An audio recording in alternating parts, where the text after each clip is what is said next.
So here we have a horse which I basically taped up with a rigid tree structure. And there's a variety of different images which I'm going to show you. So I'm going to go quickly through them and then come back through it, just so that you kind of understand what we're going to show you. So obviously here we've got a horse which is completely taped up. You can see where we've taped up from the 18th rib to the point of the shoulder. If I can use my cursor, yes, you can see my cursor. So you can see the front blue line, that is where the shoulder is. 2 inches further back is theoretically where you put the shoulder. The pink strap is the lowest point of the horse's back, so it's where the wither drops down. You've got your little blue mark where the girth would go down the bottom. You've got the 18th rib up here. And on the image on the left, you can see where a saddle would, or a treed saddle would typically kind of sit. Yes, it is butted right up to the shoulder in that picture. So you can roughly see. Now you've got this big black strap going from here. This is basically working out your angle of the least diameter, the smallest diameter or smallest circumference. This is in theory your girth strap. This is where the saddle is going to be girth strapped up to.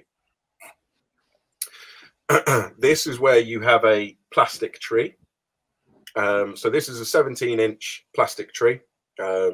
What we've done here is on the image on the right, this is where it's going to be up to the shoulder, so you can look at the front.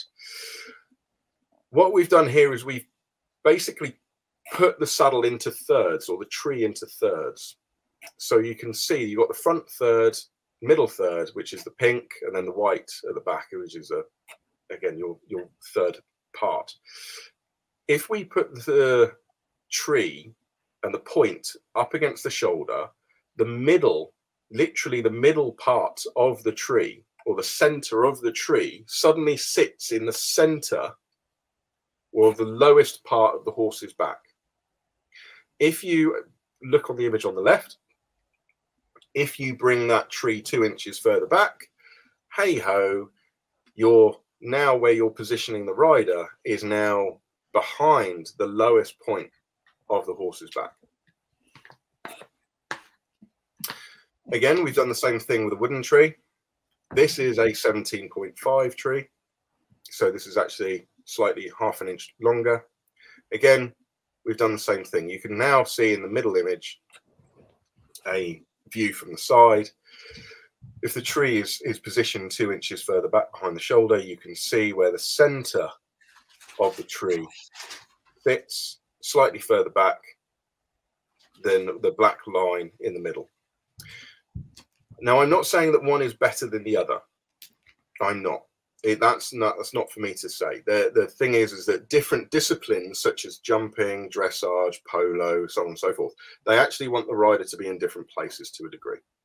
And you're talking positions of centimeters. You know, if you want the rider to be, or a show jumper to be in a slightly different position than you do for dressage.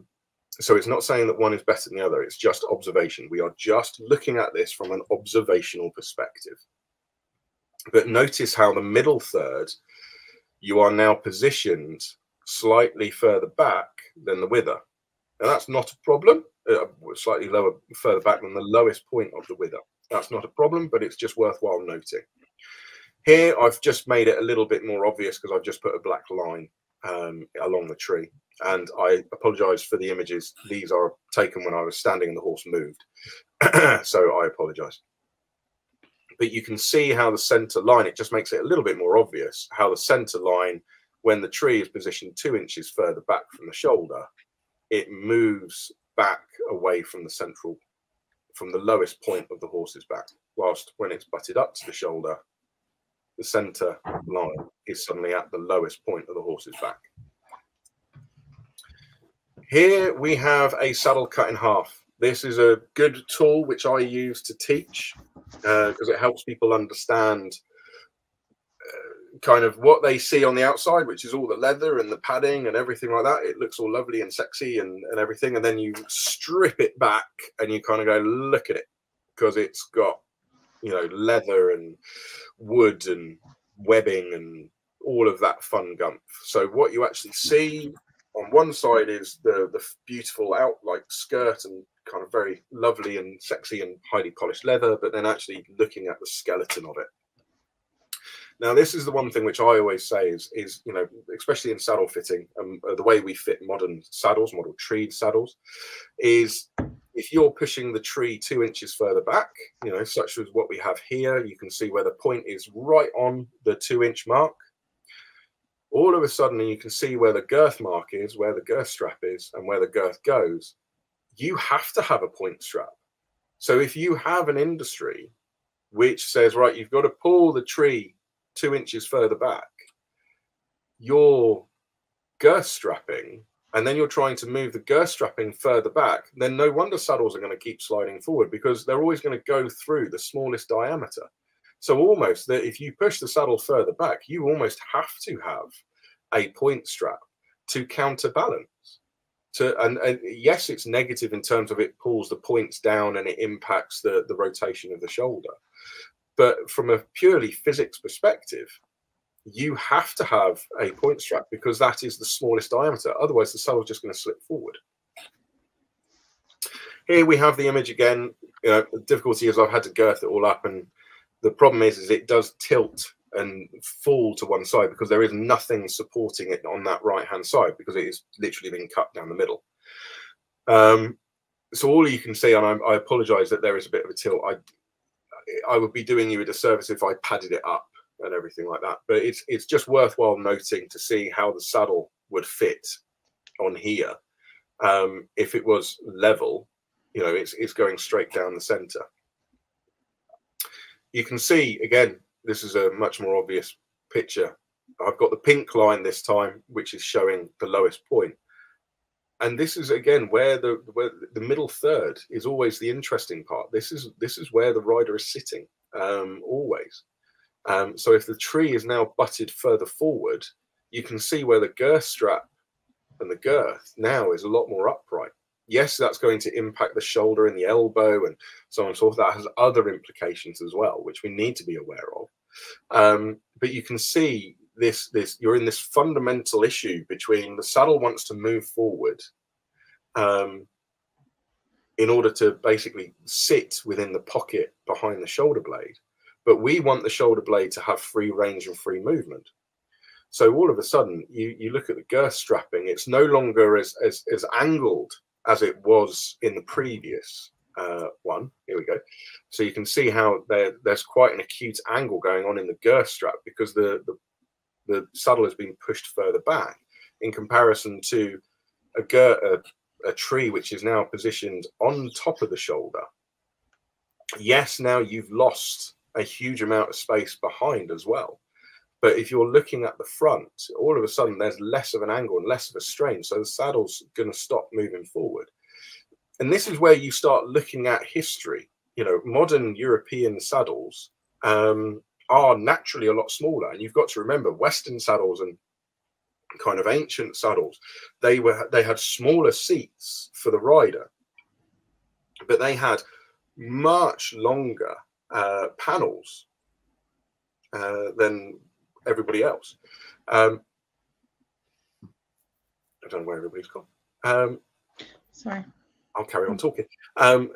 Sorry. Everyone just disappeared all of a sudden. I was like, I was making a picture bigger so we could see. Oh, right. Okay. Did you look at trees from UK, or have you looked at what I call any Latin trees? No, so these are trees which I've bought from UK manufacturers. Okay, because they differ a lot. There is an inherent bias going on anyway, because obviously we're using British trees and British things. So, you know, I will hands open. I will say, you know, this is a British tree. This is not a Latino. Yeah, because I've been looking at. I tend to divide them into the German. Yeah, to the British and to the Latin trees, and there is an interesting difference between them. Yeah. So a lot of the British trees will, for some reason, must have had something to do with how the horses used to look, but they will tend to be quite narrow underneath the stirrup bar. Yeah. And extremely flat then through the rails over the back of the horse. Yes. And then we come to the German trees, and they are absolutely opposite. So they are extremely open in the front, and then very narrow, actually towards the back of the horse, pressing the panels together often. So that they have, and the Latin trees tend to be shorter. They don't have this long rail to where the widest part is, and they've gone. A lot of them are too narrow, too A-framed. So there is no room for anything but slim 1.5 centimeter panel. But they don't put the rider so much further back. They have a more forward seat, the way they're webbed and the way, because of the curved railing. Exactly. So they have a medium railing over the spine or the back of the horse that tends to actually fit more horses much easier. So, this is a like English tree manufacturer who I've got. So I will say that it is an English tree manufacturer. But as you can see here, what we've done is we've basically got the same tree, and we've put the tree on top of the tree I cut in half, just to give you again an understanding of where, because it's much easier to visually use the pink as a locator.